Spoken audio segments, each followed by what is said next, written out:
Hello and welcome to another exciting episode of the Working in Tech live stream. Today, I'm super excited to be chatting with an accomplished software engineer and hoping to learn a lot from his tech experience, how he pivoted his journey into tech, how he kind of like got a start, the challenges he's faced along the way. And I hope that this episode is going to be as useful for you as I imagine it will be. So without further ado, Victor, can you introduce yourself? Okay, my name is Victor. I'm a software engineer. I've been in tech, I think, for 10 years, nearly 10 years. Started my career in way back in Nigeria in 2012, 2013. Mostly started then as a database administrator, mostly, right? And I've been working in tech space, like I said, in 10 years. Currently, I work for one of the big tech, and I work as a software engineer, but mostly focused on data engineering. So my team is aggressively building data platforms that are kind of just serving advertising solutions to to our customers across the globe. That's just a little bit about what I do right now. But I've worked in payment space. I'm currently working in core engineering space. But my previous three experience is mostly in the payment industry, where we focus mostly building payment systems around API services that handles volume of transactions for different financial institutions across the globe. So Great. I've worked in those different capacities. So the $1 million question usually is, why did you choose to pursue a career in tech? What inspired you to want to be a techie? Yeah, I think so a while back in college, in my undergrad days, I was studying electrical engineering, and it was just very natural for most electrical engineering students to be interested in tech generally, even though what we were doing in school wasn't really like software based or software based. It was more of hardware engineering, electrical engineering. But I think in year four thereabout during internship, I started to pick some interest in software. I started to see the impact of software, but at that time I wasn't sure what I needed to spend time learning in terms of what language and things like that, because the exposure in school was very focused on hardware based programming. And so my interest started in postgraduate when I graduated, and I wanted to like, okay, really started to do something. And that was what trigger started my journey into I traveled to India to actually learn software. Got some certifications in Oracle, Linux, and also some programming languages at that time. And by the time I came back to Nigeria, it kind of just opened the door to move into software. And Okay, so that so was my journey. so you brushed over like a very important piece there. So I'm going to take you back. What do you mean you went all the way to India to learn? So when I finished college, right, I wasn't sure what I wanted to do. Like, you think you had a good grade in school, but then what next? Like, you understand, like, what do you want to do next? And that was the $1 million question everybody started asking. We thought it was a big oil and gas job, but that wasn't really the case by the time we left college. So then I had an opportunity. I started speaking with some of my friends who were also we finished college together. They told me about an opportunity to go to India where you could learn a lot of things, but we weren't sure what we're going to do with that. So I said, okay, let me try this. And then I was in India for 6 months, playing with all kind of software areas like database, programming itself, Linux systems, just kind of playing with different technologies, space. And that kind of brought my, interest, and the first opportunities started to come from those things that I was actually playing with in India. By the time I got back to Nigeria, that kind of opened varieties of opportunities for me to work with. I started my career with a startup. So because I had this impressive profile from India, they felt like, oh, like they didn't even bother to interview me. They just trust the profile that I had from India that I could get the job done. And profile was a big deal at the time in Nigeria. So it was no brainer to get started that way. Wow, wow. That's really interesting. So one of the things that you touched on, you talked about database, you talked about Linux, but for someone who doesn't really know what those really mean, right? How Mhm. different is that from, for example, being an iOS engineer or front end engineer? So yeah, because if you look at the tech space, right, there are a lot of roles that are not necessarily require you to program to write code itself, and database systems was one of those type of part of the software space where you don't really need to write complex code. You might need to write some scripts, but not complex coding. Same thing with Linux systems where you're basically writing scripts to solve repetitive tasks, but not necessarily writing complex algorithms to solve problems. And so they were, I feel, in my whole opinion, they were much easier to understand, quicker, and being able to turn around and get opportunities. But at the time, these industries were also really, really hot, and and there were a lot of roles that focused on that kind of a niche at the time. And so having certifications was the easiest way to master those technologies at the time. So, by the time I came back from India, when I had the Linux certification, I was Red Hat. I got certified in Red Hat, certified engineer, which was a very hot cake certification. And that kind of just spring up a lot of opportunities for me in telecoms and, at the time.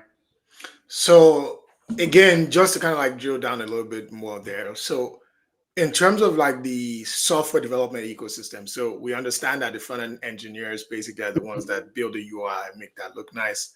What value does someone who's really great at Linux systems or database management, what value do they bring to that process?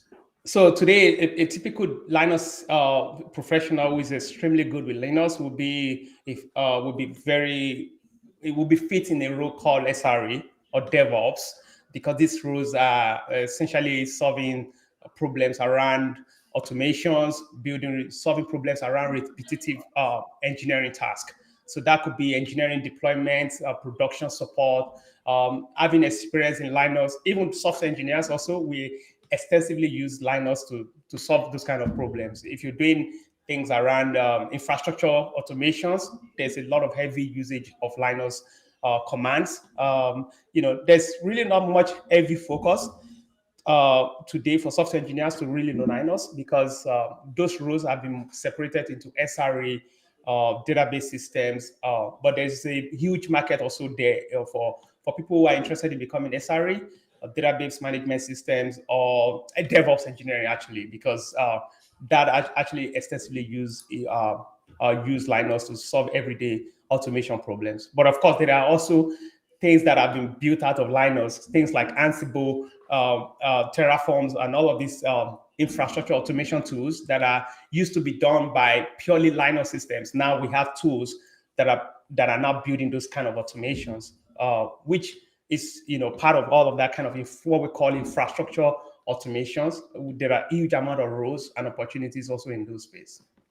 Okay, great. So um you mentioned about starting out in Nigeria, right? Mhm. But now you've made the successful transition into the job market in the US, working for different big tech companies. What was Mhm. that transition like for you? So yeah, that's a very good question, because coming from Nigeria, particularly coming on F1 visa, where you have to navigate the job market with no typical work permit in place. So the first challenge we had to deal with was your experience in Nigeria was almost like not important anymore. Like, even though I had 4 years experience in Nigeria, but because I needed to start my career through, I need to go through master's degree to to be able to build my profile in America, then that requires a different approach. So the job market, the job search for while you're in school as an international student, and somebody who was already as a PR, it's a completely different pathway. So the navigation was simple. When we got into the US, we got the information that, look, you have to find big companies to sponsor your green card, and that's it. There's just no other way around that. So, and to do that, it means you need to learn complex computer science fundamentals, things like algorithms, data structures, because the opportunities were in this space, and it was easy for us to find companies that want to sponsor us in those kind of space. So we knew from day one that, look, if we stand a chance to get this job, we need to learn data structure and algorithm. So that becomes the most important part of our learning while pursuing a master's degree. And essentially, that's what I spent most of my time learning, building projects around that. And of course, if you're going to get a job in any of those big tech, who are likely going to be able to provide you all of the sponsorships that you need for your green card to be able to permanently stay in America, there's just no other way around. But you have to learn. For computer science, for software engineers, you have to learn. Even for SRE, DevOps, they are all required in all of those spaces to be able to master the skills required in data structures and algorithms. So for us, that was the navigations, and that kind of opened the opportunities for us because we were able to master those skills as early as possible in the program. So I know that as someone who's led a software development training program in the past, I know that that's something that's typically challenged for a lot of tech newbies, right? Mm-hmm. Mastering data structures and algorithm, grinding leak code, grinding HackerRank, and all those things. Now, so the question will be in two parts. Number one, from your experience, how easy or hard is it? What were the things that helped you kind of like overcome the challenge? And is there like some method to the madness? There are actually some hacks to the process. It was actually very tough for me also at the beginning because like you're learning this bunch of algorithms and you're not sure how you're going to use them on the job. But the first step is to understand what the job. So the skills for the interview and for the job. To be honest with you, it's a little bit there's a disconnect. There's a disconnect. Yeah. Yeah. Because I actually interview people. Sometimes we ask, why do we have to ask these questions, right? But it is what the process is. So the disconnect here is that you have to understand what the interview requires and what the job requires. The first step is to understand the data structure and algorithms. So most people did not have degrees in computer science, so this could be very challenging to understand these concepts as quickly as possible, especially if you are under a very tight, timeline to get a job. So my approach was simple: was to first get the concept. There are a lot of resources out there that break down the concept of this data structure and algorithms. And the good thing is that there are just 9 to 10 of them, of these algorithms, of data structure and algorithms. They're just 10 of them that you need to understand. I call them patterns. You need to find the patterns, understand the patterns, and every questions that you're going to get in an interview is going to be based on any of these patterns. So when I get a question, the first question I ask is, what pattern in all of these 10 patterns would I use to solve this problem? Then I started to break down that. So once I understand that, okay, this is going to be, for example, a binary search problems, then I start to break it down. What exactly am I supposed to, do here? So I feel like I started to study from patterns, and that helped me to be able to narrow down when I see a question, I narrow that question to a pattern, and then I'm able to kind of come up with some solutions and have a discussion with the interviewers that, look, this is what I'm thinking. And sometimes they do help you to get some insight into how to solve that problem. So I feel like if you're new to trying to get a job today, or you're new to data structure and algorithm, this is very challenging. The first is to understand the patterns, these 9 to 10 patterns. Once you master the pattern, then you can approach a platform like LeetCode. I don't recommend going directly to LeetCode without understanding the pattern, because then you're going to increase your frustrations and it's just going to look really, really difficult. But once you understand the pattern, then you'll be able to look at any question and think algorithmically, being able to come up with some algorithm solutions by looking at the questions. You know what pattern this belongs to, and then you can break it down to solutions. So I feel like that's the best approach, and that approach has worked for me. Every time I look at any engineering problems, you have to look at what are we trying to solve and what algorithm is the best in all of these 10 to 12, 9 to 10 patterns to solve that problem. So are there any resources out there that someone can use? Because again, like, you're talking from a very advanced place, right? So I'm starting out today. I don't even know the patterns. I don't know the different algorithm and data structure, 9 different ones. How do I figure out what they are and how to approach them? Are there resources out there? There are very comprehensive resources. In fact, compared to when I started doing this in 2016, and I'm looking at the resources available today, and I'm like, wow, they already broke down the patterns and make it really, really easy for somebody to understand them. So I use platforms today, even today as an engineer, I use platforms like educative.io, which is very, there are a lot of write-ups there that break down this pattern. I also use Argo Masters, which breaks down this pattern to help you understand the pattern before. So this way, what the mistake people do, they focus more on questions and try to memorize questions. The problem is during interview, your interviewer can just tweak something or change something, and then that leaves you confused because you memorized it. Maybe a typical questions could be reverse a string, right? But what if the guy changed the question saying, to something else, and then what you memorize is reversing how to reverse that particular string. So there are platforms like Educate.io, Monster.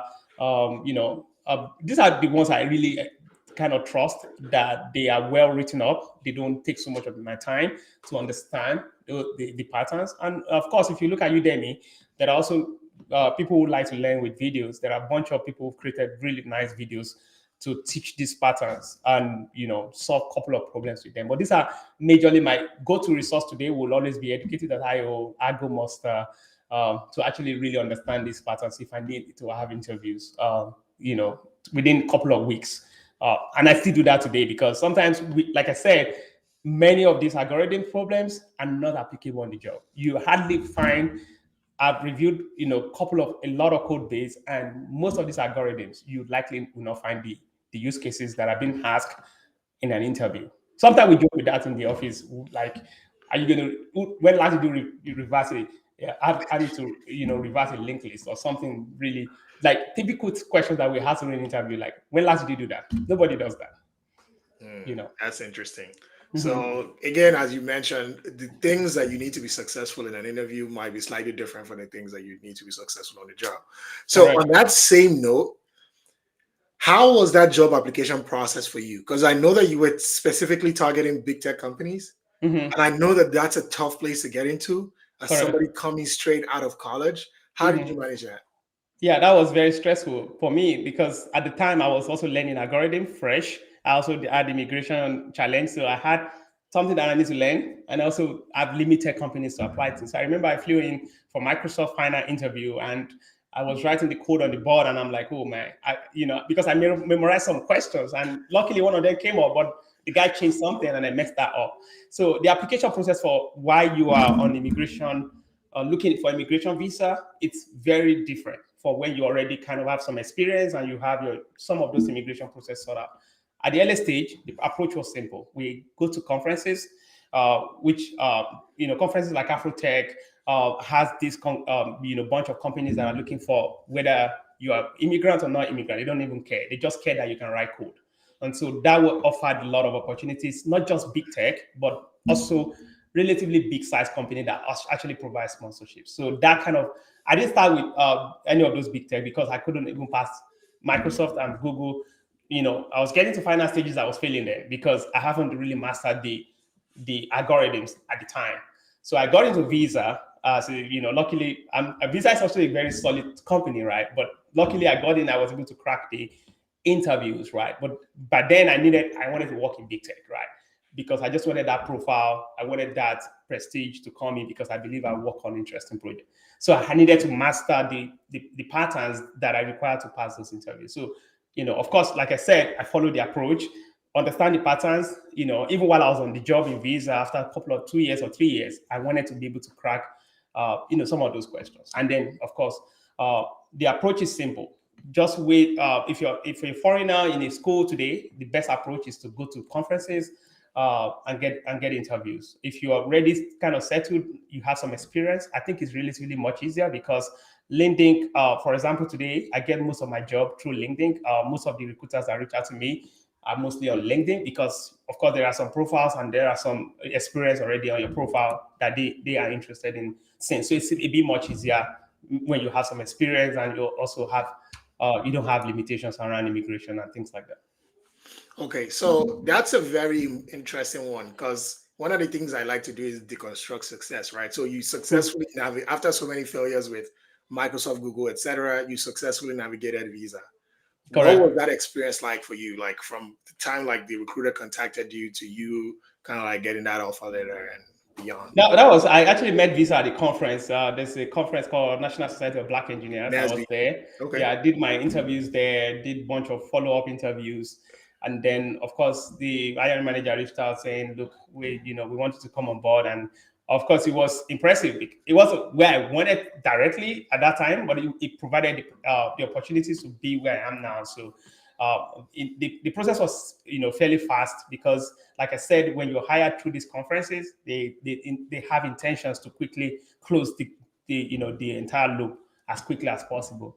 And so that happened within less than 3 weeks. I had the offer, and then I joined them shortly after graduating from school. And of course, I worked in Visa for 4 years. Then from Visa, I moved to a startup where, it's a different story entirely.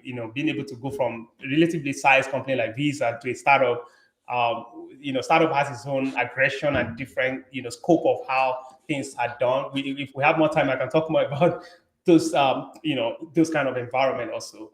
But they tend to have different, work culture and things like that. Yeah, we're definitely going to touch on it next. But I wanted to kind of like talk about an interesting job subject that I know that many people who watch this are always excited about. So you coming out of your master's program and getting a job at Visa, what did that look like for you compensation wise? If you're leaving At the time, so I didn't have much opportunity to negotiate because I was a college hired, right? Even though I had experience in Nigeria, the experience is almost invalidated once you are coming through a master's degree program, basically, especially because you need the sponsorship. They don't give you so much room to negotiate and things like that. If you're hired as a college hired, they don't give you compensation was fairly nice. I have to be honest, but of course, it's not like when you don't have room to negotiate, you don't have a competing offer to kind of push the team to saying, look, I deserve better, right? And that's what all of us went through. Actually, even my friends that got into Microsoft, they couldn't also negotiate. They just didn't have the opportunity to negotiate at the time. But of course, it became better once you have experience and you kind of have your feet on the ground, then you have the negotiation power, you understand what you really are worth based on your experience and things like that. And that's usually coming from the second, switch on the job. But at the first time when I left college, I just didn't have any room. The recruiter actually called me and said, this is the offer. And she read the offer to me and I'm trying to ask for more. She said, do you want the offer? do you want the offer? I'm sure you had prepared all the negotiation that you were going to do. Oh my God, there was just no room for that because either take the offer because you're being hired from college. So then, look, be grateful for what we're offering you, right? So I mean, our second move, when you start to move on the job, you start to understand like, look, I can't just take whatever number you're giving me. I have to ask for something more, some negotiations around bonus and things like that. But that was the opportunity we had at the time, and I mean that was to us that was good to start with. So how did that transition to a startup work for you? Was it Yeah. compensation driven? What was the thinking around that? Yeah, so like I said, I think it were two things that drove my move out of Visa. Was more of I wanted to work on more innovative product. I was very curious about. I started getting curious about technology, the payment space. Of course, competition was also a big factor because the market was booming in 2020. I think 2021, 2022-ish, we had huge tech run up, right? And so there was just everybody having offers everywhere. And tech companies were really dashing a lot of money, like whether startups or big tech, it was just a lot of offers thrown everywhere. So luckily a hiring manager reached out to me on LinkedIn. And like I said, LinkedIn is a very big platform. It's a very good platform for experienced engineers to find opportunities. So, but hiring manager reached out to me, but my aim was to go to Google or something really big tech, right? But there was this, hiring manager reached out to me and then mentioned in the email, how much I could be compensated for. I'm like, wow, this is interesting. What company is this? Then I started doing my research about, what's this company? And then, it's a payment space and it was very interesting. They were in upper growth phase and they were really hiring guys in the payment space from different companies. So once you work in payment space, they wanted you. And you have the profile, you have the experience, they just were really giving out money. So money and innovations, because the company was really in upper growth phase. They had a lot of interesting product to push into other parts of the world, in Europe and all of that. And to me, I felt like that was just a good deal to really do something much broader than, being in a really traditional big company, like, because things were really very structured. Yeah, but that's how I got into startup space. And of course, it surprised a lot of my friends because, oh man, you're going to startup this aggressive day. It's this, it's very aggressive, in terms of deliverables, in terms of expectations. I mean, you don't have anybody to hide under, right? You have to do your work as a senior engineer. You have to deliver without really having to hide under any shadow of anyone. So startup was where I really built the foundations to now start to think about, okay, I need to go to big tech, right? I want to go to big tech. I actually wanted big tech in my profile. And so, but the startup gave me that solid, project scope that I wanted to work on. So there's almost like a recurring thing that I hear from people, and it's kind of like you mentioned it without really mentioning it. But if we could just spend a little time discussing that. So you basically took Visa because that was the best game in town. You'd gotten lucky at that event. Mhm. They moved very quickly. Then the second job was where you got more comfortable, and the third is where you basically said, I really want to like spread my wings and fly. But how important is that very first opportunity? My God, that was at the time being an immigrant trying to settle in the US. That was a really big deal. And secondly, Visa was also a solid brand, and you don't get me wrong, right? But at that time, it was just the opportunity that came. As I had two offers actually. One of them was Marqeta. I mean, sorry, Apple. I'm sorry, what am I saying? Cummins, but it's traditional car making company, right? I went. I interned actually did my internship there, but I didn't see much room for around software innovations, things that I cared about, and it was just a way better option. I mean, Visa was way better options compared to Cummins at the time. Uh, so I had two options actually. I think I forgot to mention Cummins because I actually really completely skipped Cummins. But the Visa was no brainer. When I had Cummins and Visa, I just felt Visa was better. But at the time, it was something that I was grateful for to have two companies to select from. For software roles that I didn't have any. In Nigeria, I was mostly doing things that I don't even know how to define whether it was software based. I was just everywhere, right? So there wasn't that holistic, solid foundation in programming and also in some other areas. There were just a lot of chaotic skills everywhere. But here, the jobs here solidified you into something, right? You build that base really well. So but go ahead. Sorry. so yeah, I think that was very important to get started with. If I started with an extremely aggressive platform like a startup, maybe I probably would, lose my composure or think tech was really too difficult, right? But starting a Visa gave me a lot of some comfort to learn because it wasn't very aggressive compared to where I work today, where you have this much tight deadlines and aggressions around deliverables where you don't have anyone to hide under. You have to get things done, and it's all about results. Actually, nobody cares about the process, but can you give us results and things like that? Mm. Okay, speaking of results, right? What do you think is the biggest thing, right, for someone who's not going to college or going through that route? What are the things that you think that will be an indicator to where you're ready to start maybe applying to jobs or getting your feet through the door and things like that? Oh, okay, yeah. So if somebody's coming out of college, they don't have a college degree, but they also look, there's a lot of de-emphasize on college degree also going on right now. I don't even know. I've seen a lot of people that I work with no college degree. There's a lot of emphasis changing, right? But I think the first approach is to look at where you want to work. For example, if you want to work for relatively small companies, startups, they are not very. Some of them are not very big on this type of algorithm questions, like specific algorithm questions. They care about, can you solve problems, right? So for example, if you're looking for front-end development, they care that you can build some websites. You could also do some of those integration with the back end, things like that. While relatively big size companies like big tech cares that you understand those algorithms. So if you're getting started today, you have to understand without a college degree, where you stand. Where do you want to work? Do you want to work for a startups, or do you want to work for big tech? If your goal is big tech, then you have to understand the concept of computer science fundamentals. You just cannot escape it in any of the interviews because the big tech focused on fundamentals, while startups could care that you could solve problems right away. So startups who care that you could build a website or build an application. And so the interviews could focus on how would you build this API? how would you build the systems? Why big tech will focus on, okay, this is linked list, can you reverse it? Or this is binary search, can you, use some algorithms? Because they think, the big tech thinks that if you can solve algorithm problems, you can actually solve any problems, right? But startup cares about people coming in to solve problems that they care about from day one, without, like, you can build a website. So this is the website, build it for it. So if you're starting out today without a college degree, boot camp option is the best. If you're good at self-learning, there's a lot of well-structured platforms to learn engineering today without actually a college degree. Some of those, like Educative Data I mentioned, Coursera, they have well-structured courses that can help anyone to get started. And then you just need to decide where you want to work. If you're going to big tech, you need to learn algorithms. There's just no way around that. Great.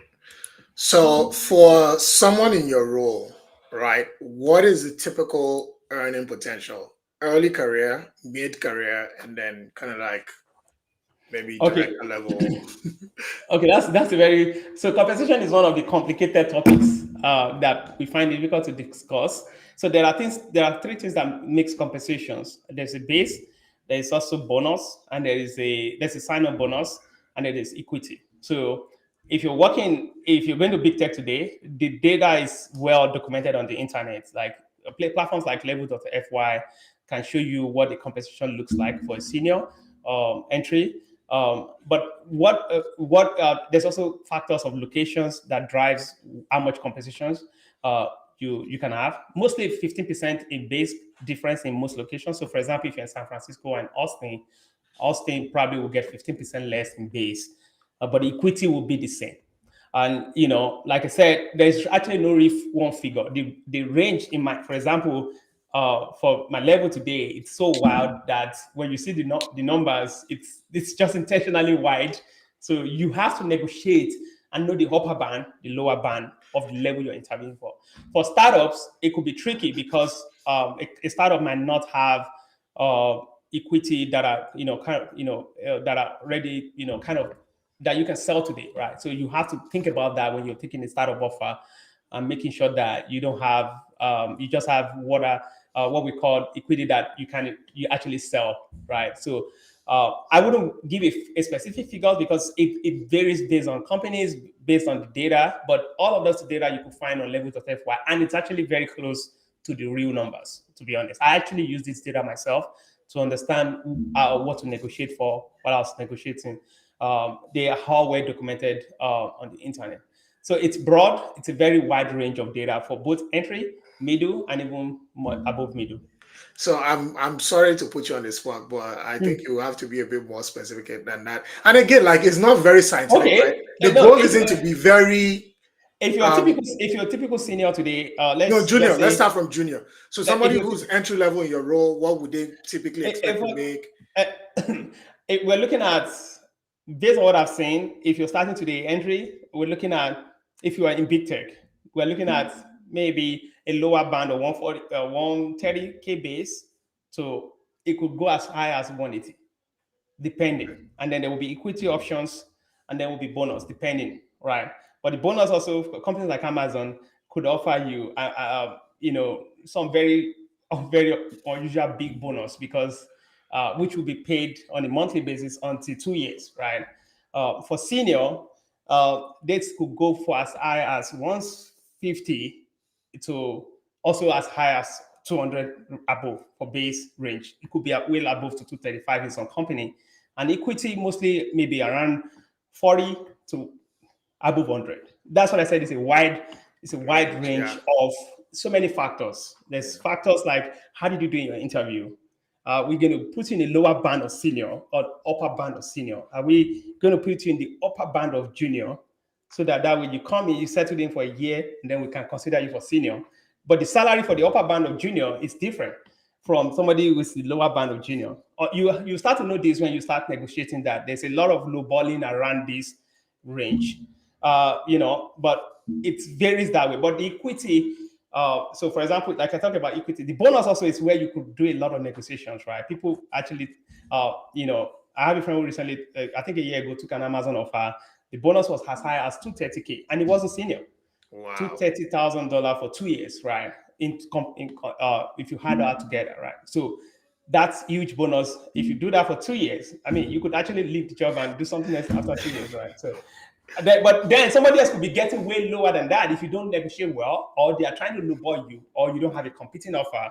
If the competing offer, so for example, let's say you interview for Google and you have Microsoft, you have Google offer, because you have another big tech, there's a high chance that the competitions you could negotiate better with either of them, just because of the two competing offer that you have. And this goes into also, the negotiating power that the candidate has on all of that. So there's no one figure. The data that I provided here is what I just, think about what is on level FY, what anybody can also access out there. Okay.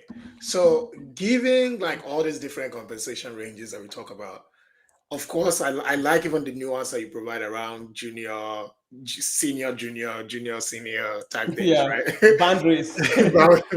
Yeah. What, aside from like being able to negotiate or interview well, how does one know what range you fall into? Of course, I imagine when you're starting out, you're going to be junior, but I know like it's not determined by years, right? Is it experience? What are the kind of like things that goes in the mix for this? For software, right, it's mostly two things I think are the biggest factors in negotiation. So let's say you have typical 6 questions in your interview, right? Let's say you kind of dunce one of them, meaning you couldn't pass one of the questions. That could also affect you being lowballed, because and they may like you to hire you, but because you didn't finish one questions, or you didn't do the coding, you didn't write optimized code, things like that. But they still want to hire you. They could use that to lowball you into some range. Another factor could be you don't have a competing offer. If you have competing offer is the biggest factor in negotiations. If you have Google and Microsoft as a junior, you could ask Microsoft anything. It's they because you tell them you have, actually what they do, they ask you to send them the offer that you have. When I was doing my last negotiation, that happened. I had offer from Amazon, and they asked me to send the Amazon offer. Of course, not the entire data. They want to see the numbers, right? You send the number to them. Then because of that number, they come back to saying, okay, we can adjust it. We can add it, right? It's purely business or negotiation, right? But that's why if the market is strong, it makes sense to have multiple offers, to use one of them to negotiate the other. Even for junior, right? There are juniors who could negotiate really well but also goes into how well you interviewed, right? Did you answer the questions, all of it? Sometimes if you don't, there are some strict rules in some companies that where I work actually has a strict rules that if you don't pass all of the rounds, you're not going to get it. Wow. So there are some like that. Meaning if you ask 6 questions, they expect you to pass 6 questions. So if you don't pass, but there are some leniency around different things, different debate around whether we should take that candidate or not take that candidate based on the interview feedback.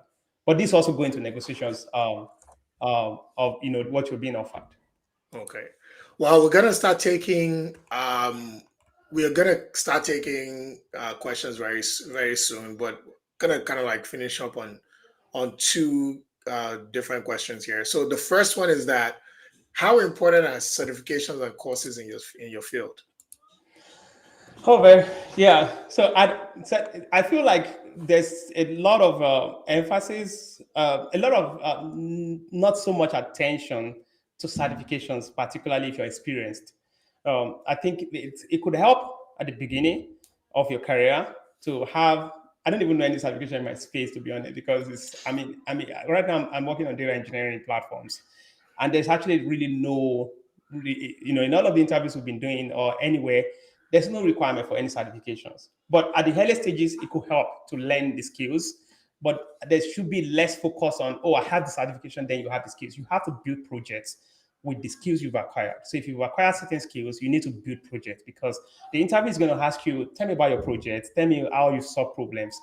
There's a lot of emphasis on problem solving rather than the traditional certification title thing that people try to chase after. And then because certifications process could be corrupted already. I mean, the process has been corrupted where people have certifications but can't defend the content that they've learned from the certification. So for beginner, even experienced or beginner, I don't so much stress on certifications, but rather than, can you solve problems? Have you built project with that? If certification courses help you to build those projects and solve problems, then you could go through that path. But there's nobody. I don't think I've ever cared. When I was in startup, I interviewed over 50 people during my startup days. Right, I didn't. There was no single requirement to check for certifications, not one. Mm, It's mm. mostly, can they solve problems? Give them the problem, can they solve it? Things like that. And so that's what people, beginners, should focus on is, am I solving problems? Do I have a project that I can talk about during interviews? And this is the biggest factor into during behavioral rounds that an engineering manager care about. They care about the problem that you solved, the project that you've built.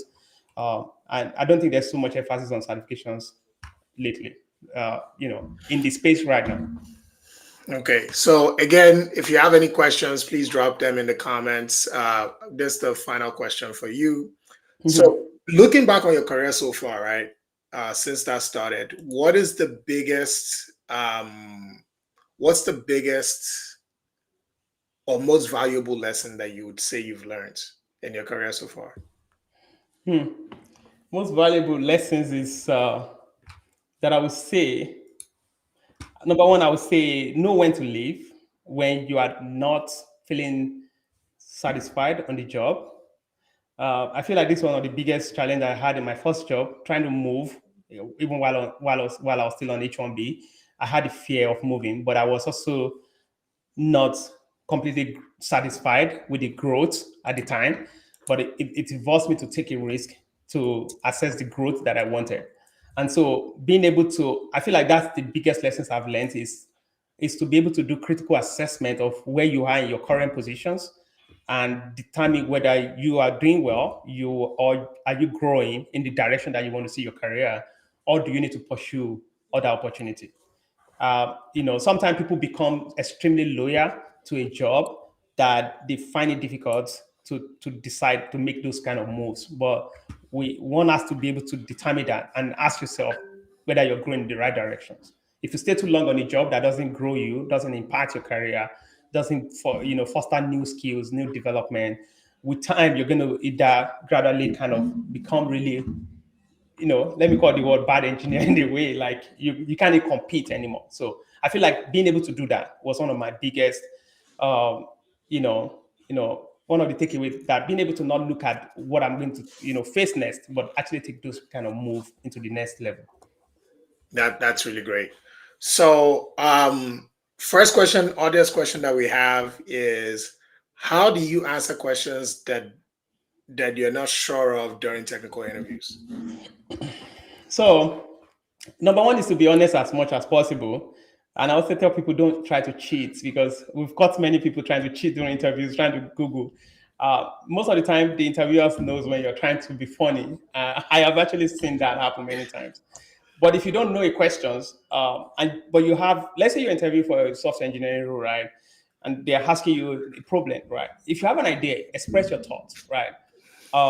Just express what you're thinking. And I believe that if you've done your homework well, there will always be something that you could infer from the problems, right? Whatever you can infer from looking at the questions, just ask further questions from the interviewer, and they could help you to, they could hint you into actually how to solve the problem. So the interviewer wants you to solve the problem. So don't just go straight, oh, I don't know it, right? That means that you're actually not thinking as an engineer, because the honest truth, most of the problems we solve daily, we don't even know the answers. They give you the project. In fact, that's why you are an engineer. You are supposed to take the project and go figure out how to solve it. So during the interview, if you also don't know, it's okay. Just come ask further questions. Look at the question critically and look at how you would, the kind of questions you could ask. The interviewers could give you some answers away from there. But just don't say outrightly, I don't know. That cues means that you don't have critical thinking skills, right? Which is critical to the job also, because we don't know a lot of things, that the problem that we solve, we actually have no idea sometimes, majority of the time. That's a really interesting piece that you say there, because one of the things that I've learned, or something I heard about technical interviews, is that it's very important that it's a back and forth, right? Like, so it's not Mm-hmm. even just you answering the questions, it's you talking through your solutions, talking Correct. through your thought process. Mm-hmm. Because if you're not solving for the right thing, somebody can guide you back and say, that's not really what I was thinking, or Mm-hmm. that's not the route, right? But you being conversational in that way, clarifying, can even help you. How Mm-hmm. true is that? Exactly. Now that's true. You try to, I mean, trust me, you're going to be in interviews that you don't know some questions. Trust me, it happens to everybody. You don't know some questions. Like I told you, I was interviewing Microsoft, the whiteboarding questions. I had an idea, but I kept trying. And then the guy was trying to help me to solve the problem. He was showing me, of course, the more you are helped, the more likely you're not going to be a senior. If you're going to be a senior, you are likely going to need less help solving your questions. The more help you're offered, when I was working at startup, that's how we lowball candidates. If the lowballing starts from how many questions did this guy ask you during interviews?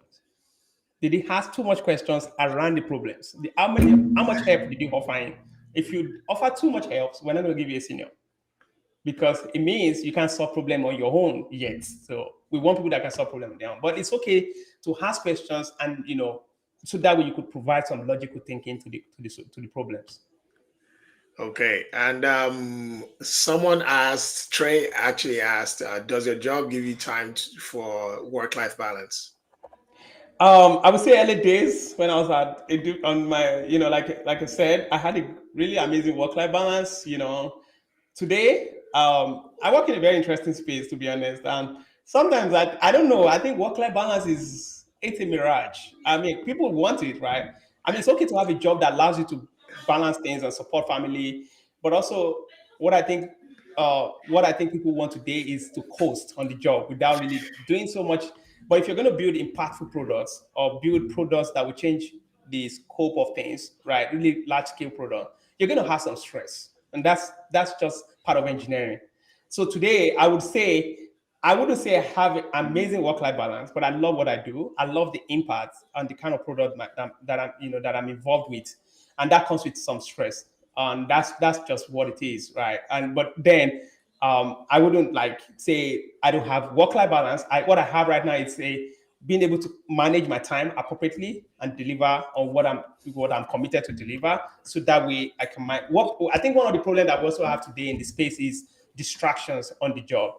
Engineers today are busy with some other kind of things, some other side also social media and all of that. Being able to control all of this could free up a lot of time and help you to improve that work-life balance. But I don't believe that work-life balance is possible 100% where you are actually thinking and innovating and trying to solve real big problems.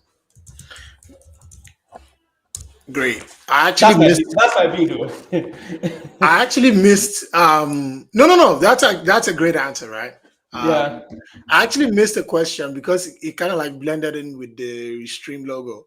So Radio Yeah. Nicholas asked, "Hello, what's the best way to set up a portfolio when applying to a developer position? For example, like a web developer, should one show code and website visuals?" Yeah. I mean, see, the thing is, if you're building web applications and you're trying to show that to hiring managers and things like that, put it in your public repository. Just keep building, but always try to build real problem that people care about. Like people build all kind of projects that doesn't have any use cases today, or uh, doesn't look like something that an engineering manager might be interested in. Like just building to do apps, which is like something that everybody's been building for. But if you're building anything today to help you build the skills, make sure you're trying to think about really nice problems to solve and put them on your public repository like GitHubs. And I put my GitHub link on my resume, and I know I've seen an engineering manager told me that they went to my page and looked at my code, look at how I write code. You could be amazed how many that could change the views about you during interview. So, what's the best way to learn infrastructure like AWS and Spark? Yeah, very interesting because I work a lot on Spark and AWS extensively. I would still say the best platforms that has really well documented courses. I think I don't like people getting stuck in the learning phase, right? So that's why the kind of platform that I learn is different from how where a lot of people might be interested in learning. For me, educative.io seems to have well structured courses for already professionals who wants to solve problems as quickly as possible. If you go to educate.io, you're going to find interesting courses on Spark that you within a week or two, you will actually start building real Spark systems and solving Spark data engineering kind of problems. Same thing with AWS, but I think Udemy has huge amount of courses on AWS. It's a fairly kind of simple concept that is already demystified, right? It's just infrastructure.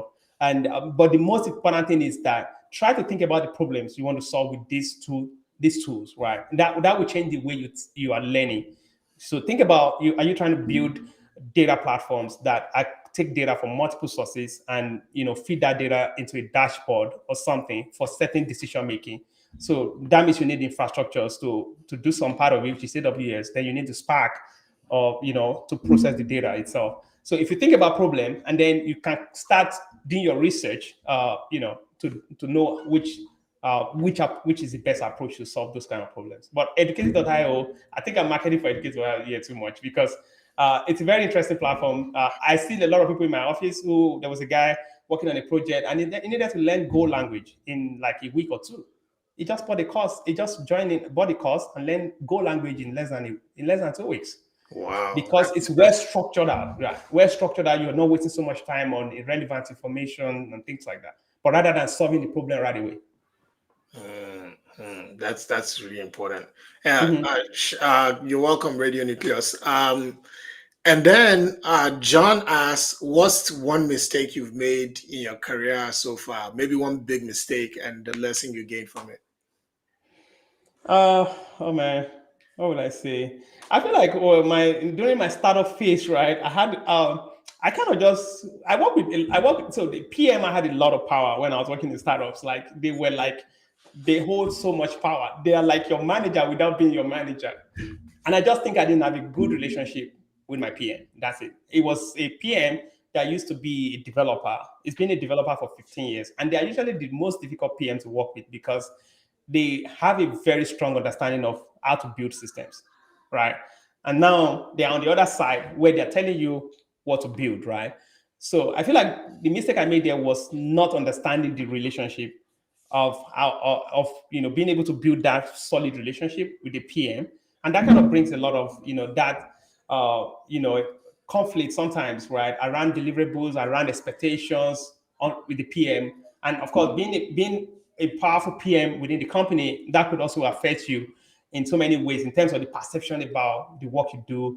I feel like being able to manage that relationship as a developer, managing the relationship between your other stakeholders is a very big factor in how you grow in your career. It's not just about the engineering, it's not about the coding and the implementations, but how are you communicating, how are you being perceived during presentations, and all of these perceptions was the lessons that I took from that, to be able to kind of understand how to build better relationship with all the stakeholders that I work with. And that was a big factor that I learned there. And that kind of subsequently helped me to understand that TPM and the PMs and other engineering stakeholders has to be, well aligned with the way you deliver on your job. That relationship building process is extremely critical. And nobody's going to tell you to do that. You just have to have emotional intelligence enough to know that you need to build relationship with all the stakeholders that are on your projects. And for people like that who are difficult, what are some of the best things that you've kind of like figured out on how best to work with them? I feel like the best strategy that worked for me later with the PM guy that I mentioned about was to try to agree with some of the things he says and then come up with some constructive feedbacks of opinions that I have. So if he's talking about, sometimes he likes to dictate to you how to implement things because he used to be a coder, right? But, and so sometimes you might agree with his process and saying, but, somebody trying to force his thought process on you could be very hard, right? Because there's a way we work, right? Maybe the way I know how to solve the problem is the way I want to solve it, right? But it's trying to. So sometimes what I started to do was to let them talk, give them the room, don't increase the tempo, right? Just let them have their way in a way, and then provide your own feedback and saying, do you think we should go with this? Start throwing the questions back to them, and then let them come up with with those kind of questions, and then of course you could bring in your manager. To be involved in those kind of design questions where a PM is trying to force a process on you, or we see that every day where PMs are trying to tell you the timeline to finish your work, right? But the realistic timeline might not be the timeline is setting for you. How to manage this kind of communications goes a long way to affect how you're being perceived on your job. Another great question from John. So how do you keep up in a field that's always evolving? Because I know you talked about like how there are now platforms that Yeah. take care of many things that used to be manual. So how Mhm. do you grow along with that? We have to keep changing, like we have to keep researching and what's changing. And I spent a lot of time learning understanding ChatGPT, and I'm like, oh wow, this is going to change the scope, the game for engineering completely. Last couple of weeks I've been building microservices from scratch without writing a single code myself, and all built by AI. But if I said, oh no, I'm stubborn, I'm not going to learn how to use this tool, right? I'm just going to try to build things myself, then I'm going to be slow. I'm not going to catch up. So the goal is to keep finding those information on how technology is evolving, be ready to use them. Don't say, oh, this is going to take my job, I'm not going to do it. If it's going to take your job, it's going to take your job. You can't stop those innovations, right? And that's what I tell people. Don't, I have friends who say, oh, I don't use ChatGPT. I say, that's fine. It means you don't understand the impact that this will have on your job. And you're not understanding what preparation you should be making to make sure you're still relevant. Even if AI becomes as powerful as being able to do our job every day. So as the technology is evolving, also we must be able to evolve and learn and adapt and start to think, do I need to start building new skill set? Do I need to start thinking longer? As the technology is evolving, we're able to catch up in our own in our own skill set and in our own ability to go with the trend. So I think this is going to be my final question. If you wanted to go the route of an SRE or DevOps today, and you were starting afresh today, you've Mhm. never been to college, you've never held a job in tech, you don't have a master's degree, Mhm. what would help me kind of like piece together that journey? Yeah, for SRE, so SRE is a bit more intensive than DevOps in terms of expectations, right? SRE focus more on scale. The scale on SRE is really way bigger.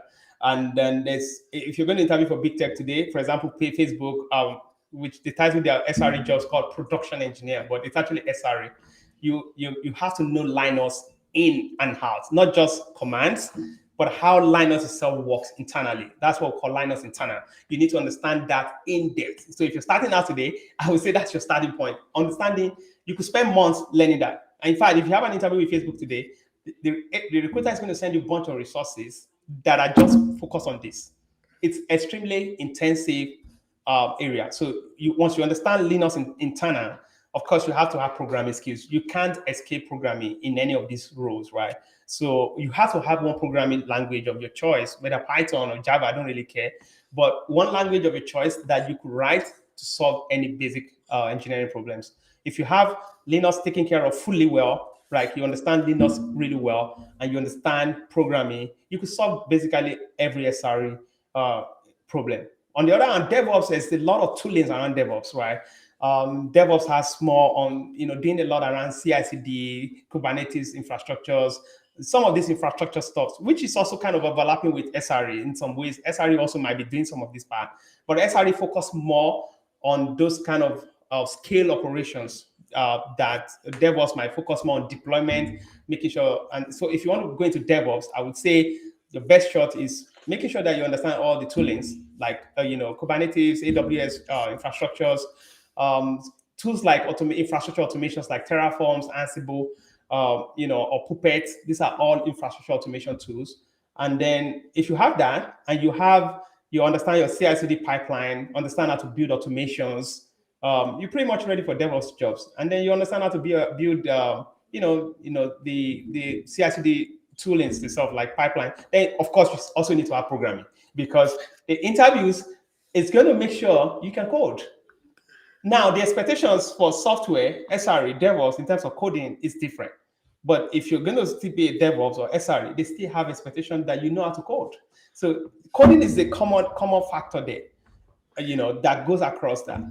So you still have to hone that language. So thinking about these different roles, right? Kind of like a little follow-up that just kind of like came to mind.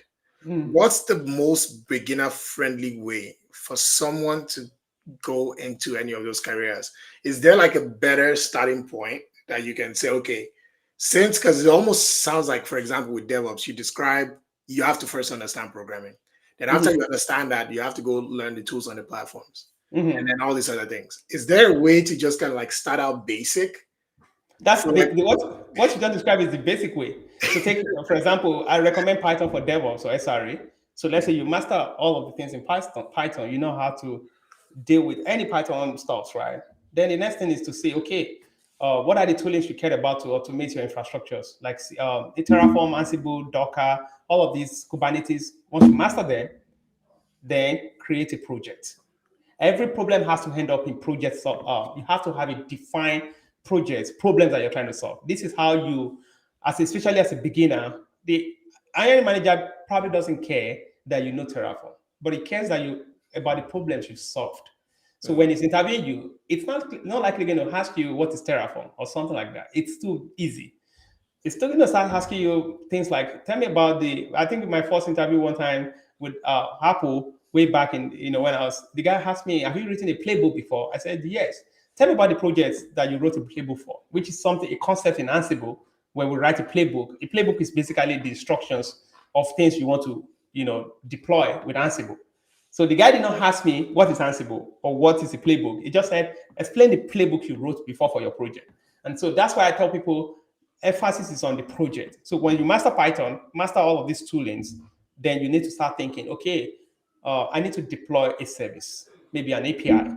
Take an API, which is common in every company today. How would you deploy that as a DevOps engineer? So you take the API, you need to have infrastructure where the API will sit on. You need to have the deployment process in place. You need to have automations in place, right? So that you don't constantly manually do stuff. So once you have that, and there are so many APIs already out there, you don't have to build the API yourself. Just understand how to take a source code out there and use that for your project. And this way you can go to interviews and just start, talking about how you deploy, complex systems or microservices systems, multiple API systems that need to talk to each other. You're able to explain that during your interviews. That will give you a big edge for somebody coming from college who hasn't done that kind of deployment or that kind of project, but just understand programming, understand the toolings, but hasn't really solved a project, hasn't really solved a problem with it. That's really helpful. And I think that's a really great place to wrap this up tonight. Thank you so much, Victor, especially during this hectic holiday season. I really appreciate you having here. I know a lot of the people in the chat have really enjoyed this stream, and I think that's how we wrap it. Happy holiday, everyone. Merry Christmas. Happy New Year. We'll see you next Friday.